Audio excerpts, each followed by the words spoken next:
saw a lot of it, but I guess your emotions on 800 wins now it's over.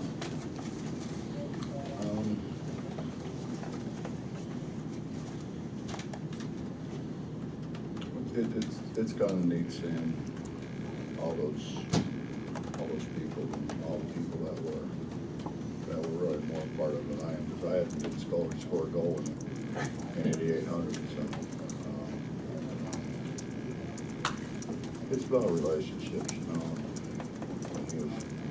I guess I've coached well over 1,000 games, and probably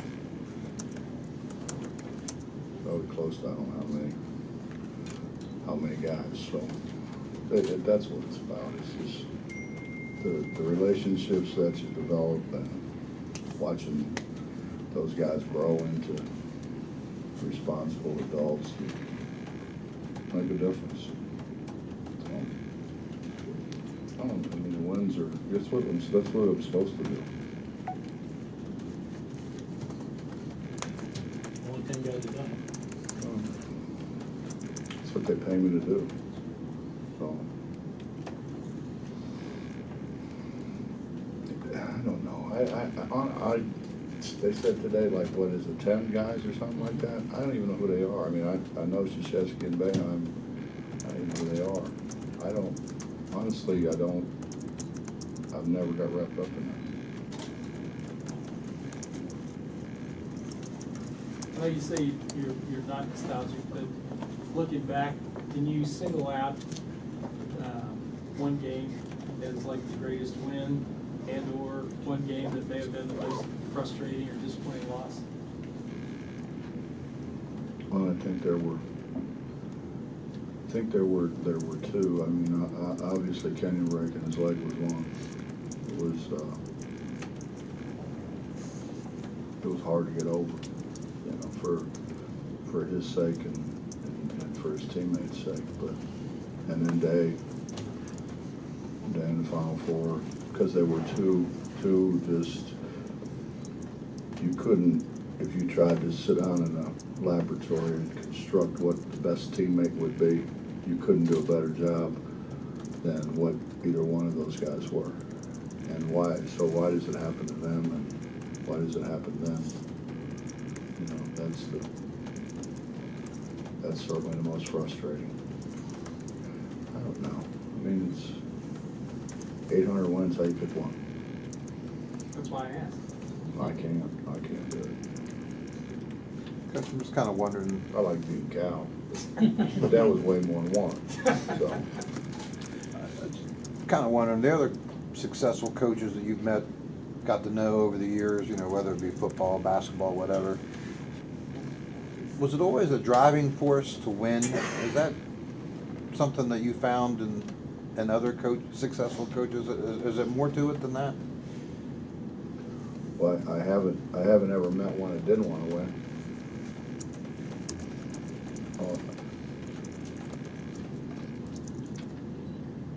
When you're around those guys, and whether you're playing cards or you're playing golf or you're doing whatever, they all want to win.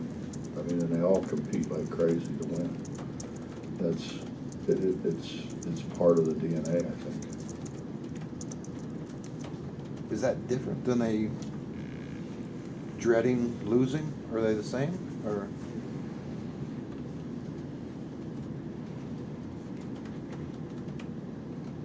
I don't know. You know what Coach Knight said, everyone has the will to win, few have the will to prepare to win.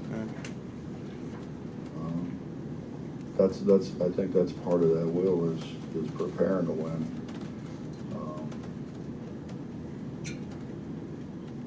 I don't think you ever really think about losing, and when you do, it's excruciating. I don't. As crazy as it is, I think when we played Kentucky in the Elite Eight, I thought we could win. I mean, I really honestly thought we could win.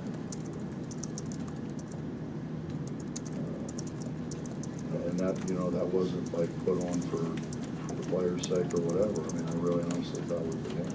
And I thought we had to do some things right. But. Has it always been like that? I mean, did you feel that way even at Walsh College? Mm-hmm. You don't go from being in a program where they had never had a winning season to going 34-1 and not waiting to win. Yeah. And I mean, obviously I recruited better players, but I always thought that was a really totally different experience for me, because it was, you know, when you have the president of the college coming over and tell you to go home, you know, you're spending too much time in the office, go home to your family. You know, you don't need to be in here this long. That's a little different. You know? We went, I think we go 14-16 or something like that, and they were happy. He actually called Dan Peters, and I was my assistant. He called us in the office, and he said, I'm so proud of you two. He said, I think you work too hard. You spend more time with your families, but I'm so proud of you. If you can keep this program right where it is, you'll have a job here the rest of your life. And I said, and it was Brother Francis, and I said, brother, I can't speak for Dan, but you just scared the hell out of me. That's not really what I want to do. You mentioned in building the relationships, you've had to deal and work with and help grow all different kinds of people from all different kinds of backgrounds. What is it in you that's allowed you to do that, to relate and get the most out of all those different kinds of players?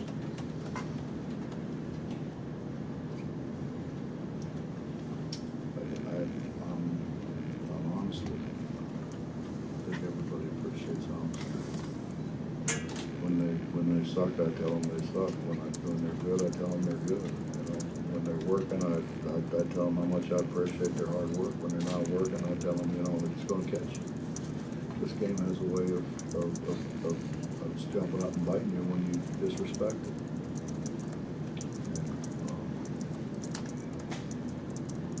And you know, and I honestly, I think when it's all said and done, and I just spent some time downstairs there with, you know, those 4 or 5 guys that came back from Cincinnati, and it's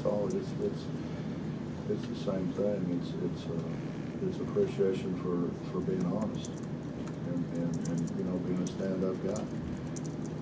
And those are, you treat those guys like your family because they are. And then if they're not, then you're not bought in. You know, as much as we talk about, you know, them buying in, there's a lot of coaches don't buy in. They buy in when it's convenient for them. Not you know, they don't want to do things. I mean, I've been told, you know, don't go down there and defend him, or I'm gonna fire you. Fire me. My loyalty is to these guys. And I think that spreads. People say, you know, that guy's a phony, man, or that's a real dude. Put this in context to the day you were laying on the floor in the Pittsburgh airport. I was actually on the And you sidewalk, did? Bob. No, I mean, it wasn't that comfortable, you know, before I was on the damn sidewalk. It was on the sidewalk. I don't remember thinking anything, really, because I was out. I was gone. Honestly, the only thing I remember, it's really crazy, and I hate to say it, because then it sounds like some kind of wild tale, but I remember some lady saying, "Is that your phone? Are you all right?" And I said, "Yeah." "Is that your phone?" Because my phone fell out of my hand when I fell down. I thought she called 911, but then they tell me there was no 911 call. But I don't know how the ambulance showed up if nobody called.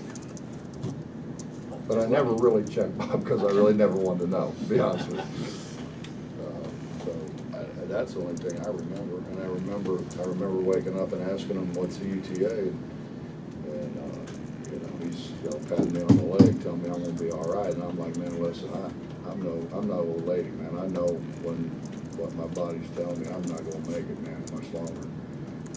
And so he said, "What's ETA?" And they said, "I think they said 22 minutes. And I said, man, I ain't making 22 minutes. And he said, abort, and they took me to another hospital. Because they wanted to take me downtown. Did that have anything to do with driving you once you got back? I think it got more to do with people, like, driving me nuts about, are you doing too much, are you doing too much? I firmly believe this, Bob. I think God has a plan for all of us. And I think when God says, it's your time, you don't get a vote. And you can't change his decision one way or the other. And obviously, he had other things for me to do. And I really believe that. I mean, it was absolutely nothing but God's will. I mean, I should be dead. I was dead. And for whatever reason, he decided to, bring me back and continue to do what I'm doing. Did June surprise you with the jersey and the letter? You know, the scary thing is that letter sweater fits her. Funny. Funny how that happened. Isn't it? And then Shane presents me with an 800 jersey that's like a medium.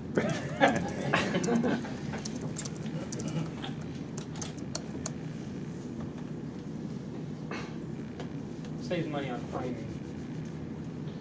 It's probably the only one it's the fastest one they could get, probably. I don't know.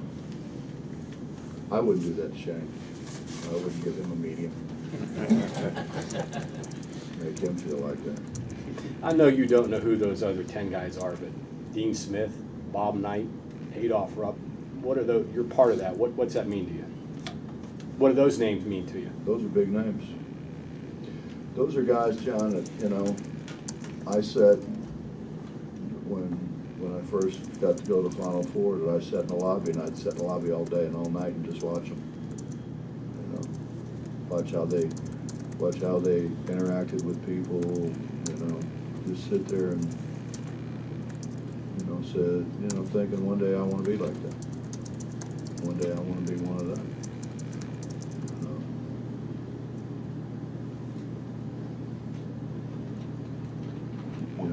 You read books about them, you go to listen to them at clinics. I went to Coach Knight's basketball school. You just try to absorb everything. I still do. I mean, I love sitting with Coach Knight. And I've been blessed. I mean, I've been blessed. I was Nike took me on board early on after my second year at Akron, I think. And Ed Janka, who I will forever be indebted to, put me on the clinic staff. And I'd go in Friday morning, man. I was the first one there. We used to be, we'd all sit in the suite. He had this big suite, and we'd all sit in there. And, those guys would come and go and sit and tell stories. And I stayed there. I was there from the beginning in the morning until the last one left. And never said anything, just sit there and listen. And then, after a while, they walk in, they keep walking in there, and I'm sitting there, they kind of start talking to me. So, but yeah, I mean, all those guys. I mean, I've been blessed. I've been blessed to be around, the Louis Carnesecas, the Wilsons, the Bob Knights. I was never around Coach Rupp, but he's about the only one. Al McGuire took me under his wing. I've told you guys that before. He took me under his wing and really taught me a lot. A lot of those guys. Dave Lemons was great. Absolutely great. They didn't have to be. Jerry Tarkanian was phenomenal. And Charlie Spooner became my best friend in the world. And, taught me so much about how he dealt with people. It was phenomenal. It's just, I've been blessed. surprised Raleigh snuck in there? I didn't know he was still alive. Hell, he's still coaching, 82. No, I knew that because one of our guys really goes over there and drinks his wine every night and walks out with one of his glasses. So, and every time I see him, he tells me about Roy walking out with one of his glasses. So no, I knew that, and Jared's really close. Jared had him in for a clinic a couple of years ago. Jared stays in touch with him quite a bit. Bob, when coaches get together, do they talk scheme? Do they talk people? Do you just talk? What do they talk about when you get together? That depends. I was with Jimmy V one night about 3 o'clock in the morning. Everybody's gone to bed, and I started asking him about, because that's when he was running Triangle 2 and Boxing 1 and all that stuff, which I really didn't know anything about. And, that was back when they used to have matches on the tables and stuff, ashtrays and matches still on the tables. He got a book of matches out, and we were moving matches around, Boxing 1, and he said to me, like we did it for about an hour, and he said, "Man, this is the first time I've talked basketball. God, I don't know how long." Because he was always entertaining. He was always entertaining. But had a great basketball mind. Anything else? You ready for a basketball question? Yeah. You guys, with the way, running your press in the third year, the one difference, I guess, is that your personal fouls are way down compared to what you guys did the first 2 years. Adjustments, differences, just players getting better? What's I think emphasis. We're trying to emphasize it more. I'd like to have a seminar with officials. It's funny because I saw him afterwards. The guy said, "You were right," and I'm like, "Really?" Yeah, I mean, if we're going to have a cylinder, the cylinder has to work both ways. If we can't reach in the cylinder, they shouldn't be able to reach out the cylinder. That's my biggest pet peeve for the year. Because they're starting to call traveling once in a while. But if we're going to officiate the cylinder, then we have to officiate both ends of the cylinder. But I think it's emphasis. I think we have, and you're talking about JC and Dax, 3 years, and Tariq, 3 years, Tavon, 2 years. You're talking about guys who have, we do it every day. right? So they ought to get better. Anything else?